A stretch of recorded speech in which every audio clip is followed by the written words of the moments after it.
अपनी मांगों को लेकर शिक्षकों ने कलेक्ट्रेट भिनगा में किया प्रदर्शन। प्रधानमंत्री के नाम सौंपा ज्ञापन। परिषदीय विद्यालयों में कार्यरत शिक्षकों के लिए टीटी अनिवार्य किए जाने के सुप्रीम कोर्ट के फैसले के विरोध में शिक्षक संगठन सक्रिय हो गए हैं। सोमवार शाम श्रावस्ती में राष्ट्रीय शैक्षिक संघ के जिलाध्यक्ष नीलमणि शुक्ला के नेतृत्व में विभिन्न शिक्षकों ने उपजिलाधिकारी को ज्ञापन सौंपा। शिक्षकों ने सुप्रीम कोर्ट में रिव्यू याचिका दायर कर फैसले में संशोधन करने की मांग की। शिक्षकों के ज्ञापन को संज्ञान में लेते हुए प्रधानमंत्री नरेंद्र मोदी को संबोधित एक पत्र भी शिक्षकों ने लिखा है।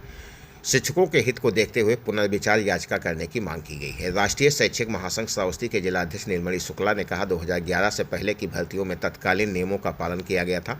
उन्होंने कहा, 15 साल बाद शिक्षकों पर टीटी की अनिवार्यता उचित नहीं है। महामंत्री प्रकाश चंद्र मिश्रा ने आरोप लगाया, सरकार सुप्रीम कोर्ट में शिक्षकों का पक्ष रखने में विफल रही है। शिक्षकों के सामने नौकरी करने में काफ़ी संकट हो गया है। सरकार को ध्यान देने की आवश्यकता है। इस मौके पर जिला संयुक्त महामंत्री राजकुमार सिंह चौहान, जयशंकर त्रिपाठी, प्रदीप पटेल, जितेंद्र द्विवेदी, अजय वर्मा, रणविजय मिश्रा, संतोष मिश्रा, अमरेश आर्य, सुभाष चंद्र गुप्ता, अंकित मिश्रा, महेश मिश्रा, करुणाकर पांडे, दीपक केसरवानी, कर्मवीर राणा, अंशु रानी, अनुपम शर्मा, पल्लवी एवं सारिका गुप्ता समेत सैकड़ों शिक्षक व शिक्षिकाएं मौजूद हैं, जिनकी मौजूदगी में कलेक्ट्रेट में यह ज्ञापन सौंपा गया। कलेक्ट्रेट परिसर में पहुंचकर शिक्षकों ने प्रदर्शन करते हुए कार्यवाही की मांग की। शिक्षक लगातार अब सक्रिय हो गए हैं। देखना होगा सरकार क्या फैसला लेती है।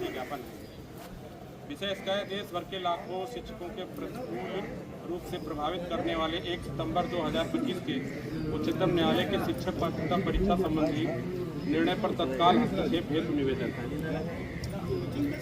माननीय अखिल भारतीय राष्ट्रीय शैक्षिक महासंघ आपका ध्यान 1 सितंबर 2025 को माननीय उच्चतम न्यायालय द्वारा सिविल अपील संख्या 1385/2025 में दिए गए निर्णय की ओर आकृष्ट कराना चाहता है, जिसके अनुसार सभी सेवारत शिक्षकों के लिए उनकी नियुक्ति तिथि चाहे जो भी रही हो, शिक्षक पात्रता परीक्षा को अनिवार्य कर दिया है। इस निर्णय ने देश भर के लाखों शिक्षकों की सेवा, सुरक्षा और आजीविका को संकट में डाल दिया है। शिक्षा का अधिकार अधिनियम 2009 तथा राष्ट्रीय अध्यापक शिक्षा परिषद एनसीटी की अधिसूचना दिनांक 23 अगस्त 2010 के अंतर्गत स्पष्ट रूप से 2 श्रेणियां मान्य की गई थी। वर्ष 2010 यानी आरटी एक्ट लागू होने का जो गजट आया से पूर्व नियुक्त शिक्षक जिन्हें टीटी से छूट दी गई थी। वर्ष 2010 के बाद नियुक्त शिक्षक प्रदेश कोषाध्यक्ष राष्ट्रीय शैक्षिक महासंघ और जिलाध्यक्ष राष्ट्रीय शैक्षिक महासंघ श्रावस्ती, ये अभी माननीय सर्वोच्च न्यायालय का जो आदेश आया है 1 सितंबर को, उसके संबंध में अखिल भारतीय राष्ट्रीय शैक्षिक महासंघ के द्वारा आज पूरे देश के सभी राज्यों के सभी जिलों में एक ज्ञापन कार्यक्रम किया गया, जिसमें माननीय प्रधानमंत्री जी को संबोधित ज्ञापन जिलाधिकारी महोदय के माध्यम से दिया गया है। जिसमें आरटी एक्ट लागू होने के पहले जो शिक्षक हमारे नियुक्त थे, उन शिक्षकों के लिए टीटी अनिवार्य किया गया है। तो ये मांग की गई है कि कोई भी नियम नियमावली भूतलक्षी नहीं होता, उसको पूर्व के शिक्षकों पर न लागू किया जाए। 2010 के पूर्व जो हमारे प्रदेश के लगभग 2 लाख से अधिक शिक्षक हैं, उनको उस टीटी की अर्हता से अलग रखा जाए, क्योंकि जब उनकी नियुक्ति हुई थी तो उनके लिए ये विषय नहीं रखा गया था कि उनके लिए टीटी लागू होगा। आज 20 साल 25 साल सेवा करने के बाद उनको एक परीक्षा देने के लिए बाध्य किया गया है, तो ये कहीं ना कहीं अप्रासंगिक है और हमारे शिक्षक साथियों के लिए ये बहुत ही अन्यायपूर्ण निर्णय है।